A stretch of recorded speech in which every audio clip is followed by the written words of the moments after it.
అన్న వదిలిన బాణం వెనుదిరిగి అన్నకే గుచ్చుకునే రాజకీయం ఆంధ్రప్రదేశ్లో ఇక మొదలైనట్లే. అన్నకి ఎంతో సహకారం ఇచ్చి ప్రస్తుతం ఏపీలో తన ప్రస్థానానికి వైఎస్ షర్మిల ముందడుగు వేసింది. ఆమె కాంగ్రెస్ పార్టీలో చేరేందుకు ముహూర్తం ఖాయమైంది. ఈ సమయం కోసం ఏపీలో రాజకీయ వలస పక్షులు రయ్యన ఎగిరి షర్మిల వెంట నడిచేందుకు సిద్ధంగా ఉన్నారు. కాంగ్రెస్ పార్టీలో ఆమె చేరిక కేవలం లాంఛనమే. అయితే జనవరి 4వ తేదీన ఆమె కాంగ్రెస్ తీర్థం పుచ్చుకోబోతున్నట్లు ప్రకటించారు. షర్మిలకు ఆంధ్రప్రదేశ్ రాష్ట్ర కాంగ్రెస్ పార్టీ పగ్గాలు అప్పగించాలని కాంగ్రెస్ పెద్దలు నిర్ణయించినట్లు తెలుస్తున్నది. ఈ మేరకు షర్మిల భర్త అనిల్ కుమార్తో ఇప్పటికే ఢిల్లీలో కాంగ్రెస్ పెద్దలు చర్చించటం కూడా జరిగింది. కర్ణాటక, తెలంగాణలో కాంగ్రెస్ సాధించిన విజయాల స్ఫూర్తితో ఏపీలోనూ ఆ పార్టీని బలోపేతం చేసే దిశగా కాంగ్రెస్ వ్యూహ రచన చేస్తుంది. ఏపీ కాంగ్రెస్ కమిటీ పగ్గాలు చేపట్టడానికి వైఎస్ షర్మిల ఇప్పుడే అంగీకరించని పక్షంలో తొలుత పార్టీ స్టార్ క్యాంపెయినర్గా నియమించి ఆ తరువాత పార్టీ పగ్గాలు అప్పగించాలన్నది కాంగ్రెస్ పార్టీ వ్యూహమని వినికిడి. మరో ప్రక్క హైదరాబాదులో లోటస్ పాండ్లో గల వైఎస్ఆర్టీపీ పార్టీ కార్యాలయంలో మంగళవారం ఉదయం షర్మిల తన అనుచరులైన ముఖ్య నేతలతో సమావేశమయ్యారు. సుమారు 40 మందికి పైగా షర్మిల సమావేశంలో పాల్గొన్నారు. కాంగ్రెస్లో వైఎస్ఆర్టీపీ విలీనంపై నేతలతో ప్రధాన చర్చ చేశారు వైఎస్ఆర్టీపీ అధినేత్రి షర్మిల. ఈ చర్చలో పార్టీ విలీన ప్రక్రియ తుది దశకు చేరుకున్నట్లేనని తెలుస్తుంది. ఇప్పటికే షర్మిలకు ఢిల్లీకి రావాలని అక్కడ కాంగ్రెస్ పార్టీ నాయకులు ఫోన్ చేసినట్లు తెలుస్తుంది. ఆ ఆహ్వానం మేరకు షర్మిల గురువారం పార్టీ నేతలతో కలిసి ఢిల్లీ వెళ్లాలని నిర్ణయించుకున్నారు.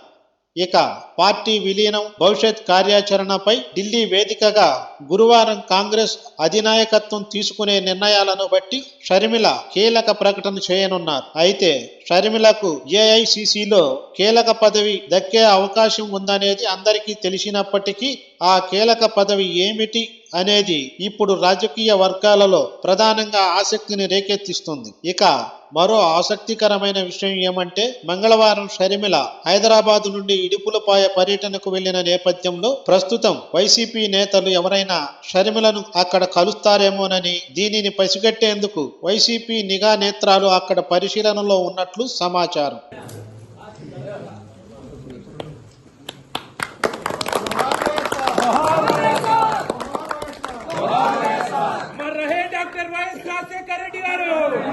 నీకు మహిమకరముగా ఈ స్థలమందు ప్రభువ సంతృప్తితో, సంతోషంతో, సమాధానంతో మమ్మల్ని నింపమని భవిష్యత్ అంతటినీ కూడా ప్రభు డాక్టర్ వైఎస్ రాజశేఖర రెడ్డి గారు మనవడు వైఎస్ రాజారెడ్డి పెళ్లి కాబోతుంది.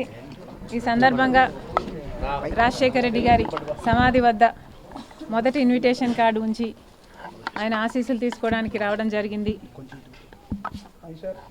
కొత్త వధూవరులు రాజశేఖర రెడ్డి గారితో పాటు ప్రజలందరి దీవెనలు ఉండాలి. దేవుని దీవెన చేత వీళ్ళిద్దరూ సంతోషంగా ఉండాలని మనస్ఫూర్తిగా మాతో పాటు మీరు కూడా కోరుకోవాలని ప్రార్థన.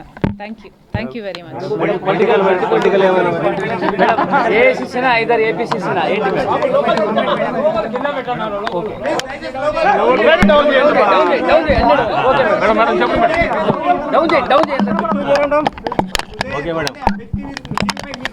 కాంగ్రెస్ పార్టీతో కలిసి పని చేయాలి అని ఇదివరకే నిర్ణయించుకున్నాం. తెలంగాణలో కాంగ్రెస్ పార్టీకి మద్దతు ఇవ్వడం జరిగింది.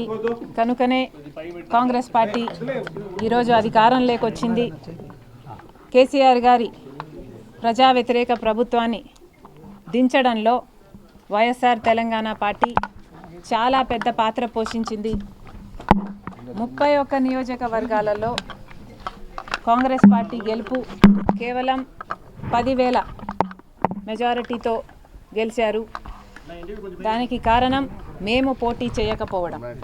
వైఎస్ఆర్ తెలంగాణ పార్టీయే పోటీ చేసినుంటే కాంగ్రెస్ పార్టీకి చాలా ఇబ్బంది అయ్యేది. ఈ కృతజ్ఞత భావం కాంగ్రెస్ పార్టీలో కూడా ఉంది. వైఎస్ఆర్ తెలంగాణ పార్టీకి నేను చేసిన త్యాగానికి కాంగ్రెస్ పార్టీ వాళ్ళు విలువనిచ్చి ఈరోజు నన్ను కాంగ్రెస్ పార్టీలోకి ఆహ్వానించడం జరిగింది. కాంగ్రెస్ పార్టీతో కలిసి పని చేయడానికి నాకు కూడా ఏ అభ్యంతరం లేదు. ఎందుకంటే ఈరోజు కాంగ్రెస్ పార్టీనే మన దేశంలో అతిపెద్ద సెక్యులర్ పార్టీ, ప్రతి ఒక్కరికి భద్రతనిచ్చే పార్టీ కాంగ్రెస్ పార్టీ. కనుక కాంగ్రెస్ పార్టీని బలపరచాలని మేము నిర్ణయించుకున్నాం. ఈ క్రమంలోనే అతి త్వరలోనే, యాక్చువల్లీ రేపే ఢిల్లీకి ప్రయాణమై వెళ్తున్నాం. 1-2 రోజుల్లోనే మీ అన్ని ప్రశ్నలకు సమాధానాలు వస్తాయి.